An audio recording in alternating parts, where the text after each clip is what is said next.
The family's financial situation had always been a point of contention in their household. While the husband, who earned $250,000, faithfully sent money to his mother, his wife was left to manage their child's expenses on her own. When she sought his assistance, he casually suggested, "Borrow from your father if you can't afford your child." "I will," she replied with a calm smile. That evening, he was in for a surprise. Movers were carrying belongings out of their apartment.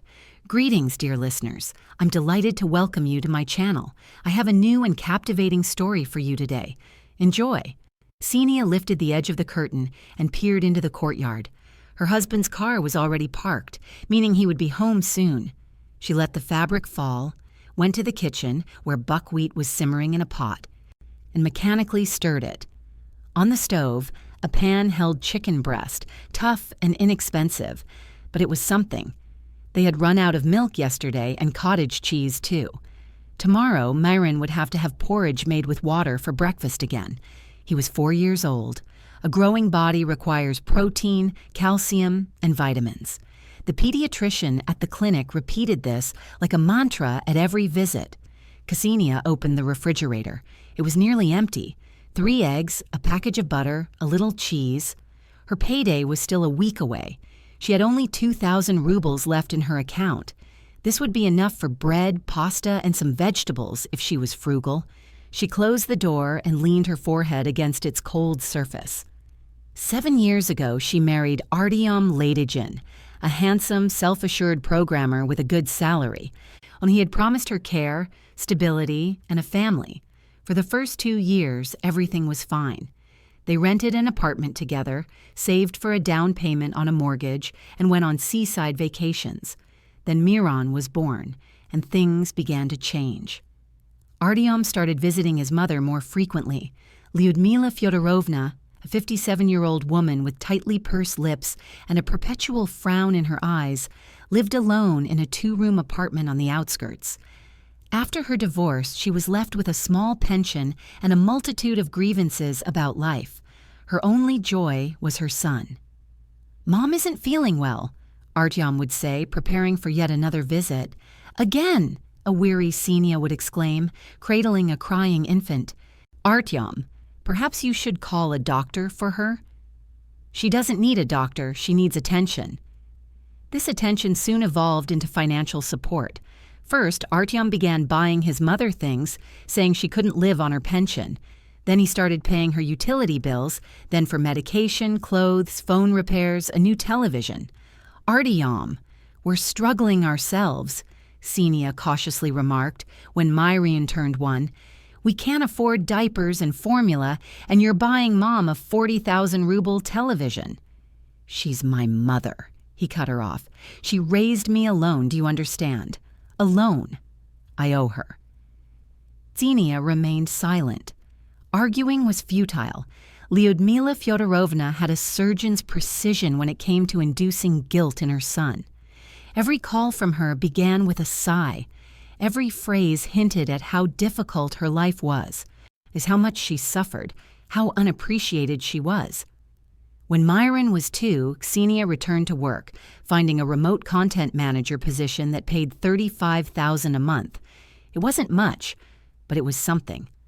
Artyom earned $250,000. By their city's standards, that was very respectable. One would think a family of 3 could live quite comfortably, but money seemed to slip through their fingers. Xenia kept a detailed expense log. Rent, $40,000. Utilities, $5,000. Groceries, $20,000 if they economized. Clothes for a growing child, medication, household supplies, transportation, another $15,000. That totaled around $80,000 for the bare essentials. $170,000 remained. Where did it all go? The answer was simple. Lyudmila Fyodorovna. Artyom transferred money to his mother every month. First $20,000, then $30,000, then $50,000. His mother always found a reason. The roof leaked. She needed dental work. A friend was ill and needed help. Artyom never refused. "It's temporary," he told Ksenia when she tried to discuss finances, "until she gets back on her feet. But Lyudmila Fyodorovna had no intention of getting back on her feet. Why would she, when she had a son to provide for her? The last 6 months had become unbearable. Artyom was sending his mother up to $150,000 a month. The remaining funds were drastically insufficient for their family. Ksenia stopped buying clothes for herself, wearing her old ones. She bought Myron clothes at sales or received hand-me-downs from friends. She chose the cheapest groceries, forgoing fruits, meat, and fish. "Artyom, we need to talk," she said a month ago, when he was once again preparing to send money to his mother. "About what?" "About the money. We can't live like this. We don't have enough for food, do you understand? Miron needs proper nutrition. He's 4 years old." Artyom looked up at her with tired eyes. "Kshusha, I work, I earn. What else do you need?" "For that money to stay in our family, not go to your mother." His face hardened. "My mother needs help, and your son doesn't." Ksenia's voice trembled. "He needs milk, cottage cheese, meat. I can't buy him proper food because we have no money." "Don't exaggerate. We have enough money." "Enough? I have 3,000 until payday." "3,000? Artyom? Where is your salary?"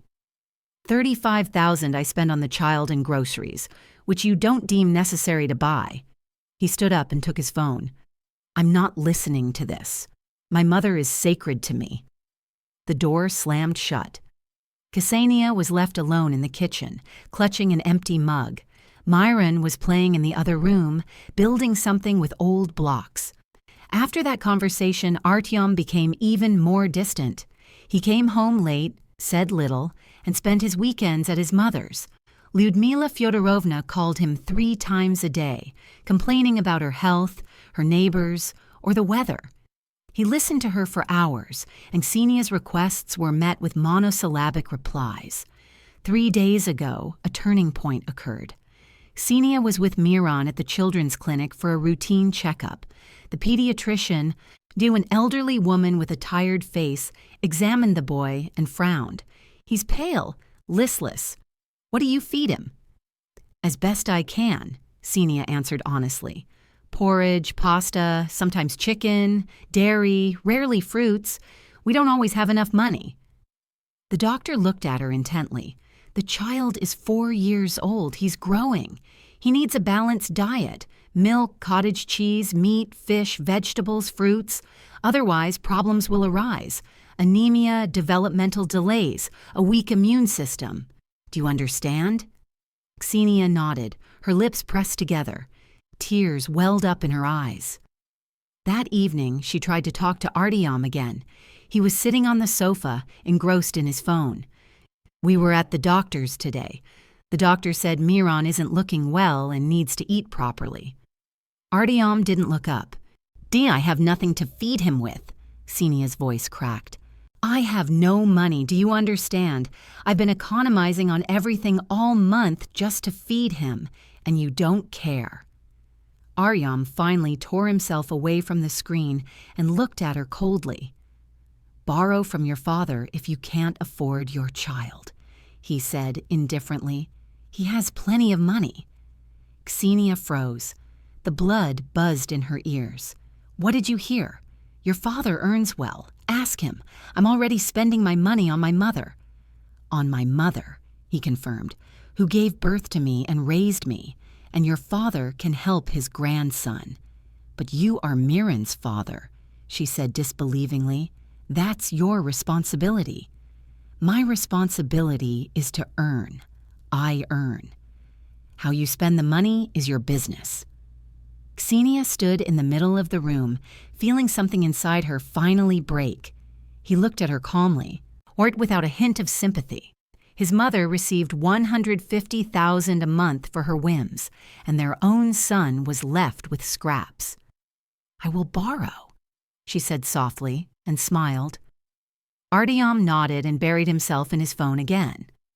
Ksenia went into the bedroom, closed the door, and took out her phone. Her hands trembled. She opened her father's contact and typed a message. "Dad, can I come over? Need to talk urgently?" The reply came a minute later. "Of course, daughter, tomorrow morning. I'll be waiting." Ksenia's father, Grigory Lvovich Polikov, lived alone in a spacious 3-room apartment in the city center. After his wife's death 5 years ago, he had withdrawn into himself but gradually recovered. He worked as a chief engineer at a large factory. He earned well and spent little. Ksenia was his only daughter, and he loved her with that quiet, strong affection that requires no words. When she arrived, he met her at the door, tall, gray-haired, with attentive gray eyes.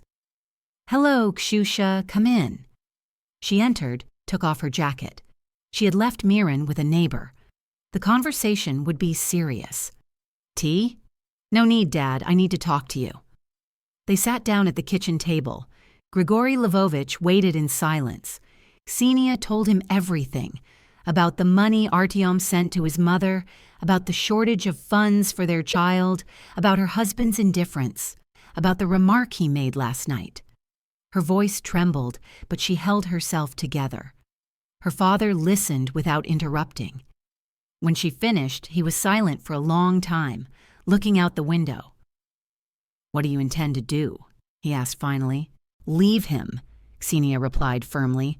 "I can't anymore, but I have nowhere to go. I have no money for rent or moving."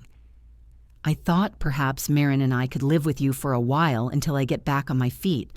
I'll find a better job, save up, and rent my own place." Grigory Lvovich nodded. "Of course, stay as long as you need. I have plenty of space. There will always be a room for my grandson." Ksenia exhaled, the lump in her throat lessening. "Thank you, Dad." "But," he continued, "you can't just leave. We need to do this properly."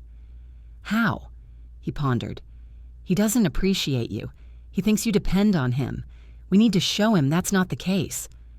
"What do you mean?" "Pack your things. Tomorrow afternoon I'll send movers and we'll take everything while he's at work. And in the evening, when he returns, let him see an empty apartment and me." Ksenia flinched. "And if he— What if he," her father interjected sharply, "hits you, tries something? I've dealt with people like him my whole life. A spoiled boy. It's time he faced the truth." Ksenia looked at him and felt something forgotten awaken within her. Resolve. All these years, she had remained silent, endured, hoping Artyom would change. But he didn't. He simply took and took, giving nothing in return. "All right," she said. "We'll do it." The next day, when Artyom left for work, Ksenia began packing. Her father sent 2 movers with a truck. They quickly and efficiently packed everything that belonged to her and Miran. Clothes, toys, the crib, her personal belongings. The furniture belonged to Artyom. She didn't touch his things, only hers. Miran bustled around, not understanding what was happening. "Mom, are we moving?" "Yes, darling, we'll be living with Grandpa now and Dad will stay here." The boy frowned but didn't ask further. He was an intelligent child and sensed something was wrong. By evening, the apartment was empty. Ksenia walked through the rooms. Everything looked unfamiliar, cold. She felt no regret, only relief. The movers took the last boxes. Ksenia and Miran went to her father's, settled her son in his new room, and had dinner. The boy was tired and fell asleep quickly. "I'm going back," she told her father. "I want to be there when he returns." "I'll go with you." "Dad, you don't have to. What if there's a scene?" "That's precisely why I'm with you," Grigory Lvovich said firmly. "Don't argue." They arrived around 8 in the evening. Ksenia took out her keys, opened the door. The apartment greeted them with emptiness and silence. Her father went into a room, looked around, and nodded. "Everything's in order. Now, wait." They sat in the kitchen. Ksenia looked at the bare walls, at the empty corners where children's toys had stood just yesterday. Artyom returned at 8:30. Ksenia heard the building's entrance door slam below, the elevator rumble. Her heart pounded. The key turned in the lock. The door opened. Artyom entered, carrying a bag of groceries. He had apparently bought something on his way. He walked into the hallway, hung up his jacket, took a deep breath, and froze. The room was empty. What the hell? He moved further in, peered into the bedroom, the nursery. Empty. "Kshuka is here," she answered from the kitchen. He burst in and saw her sitting at the table. Beside her, arms crossed, stood Grigory Lvovich. "What's going on here?" Artyom's voice cracked. "Where are the things? Where's Miron?" "Myron is with me," Ksenia replied calmly. "The things are too. I'm leaving." "Are you out of your mind, Ksenia?" Grigory Lvovich corrected, taking a step forward. "Watch your language." Artyom looked at him, then back at his wife. "You can't just up and leave." "I can, and I am. What's it about?" "Money. We discussed this. I told you, ask your father." "Precisely." Grigory Lvovich nodded. "She asked and I gave.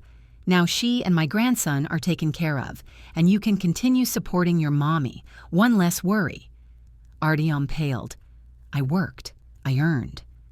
For Lyudmila Fyodorovna, Grigory Lvovich cut in.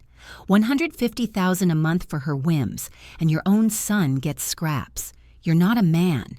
You're a mama's boy. "Ah, and my daughter will no longer live with one." Artyom stood with his mouth open. His eyes conveyed bewilderment. He genuinely couldn't comprehend what had happened. For him, it was normal to provide for his mother, and his wife could figure things out herself. "The keys," Ksenia extended her hand. "What?" "The apartment keys." "I'm leaving you." She pulled out a set and placed them on the table. "Let's go, Dad." They stood up and headed for the exit.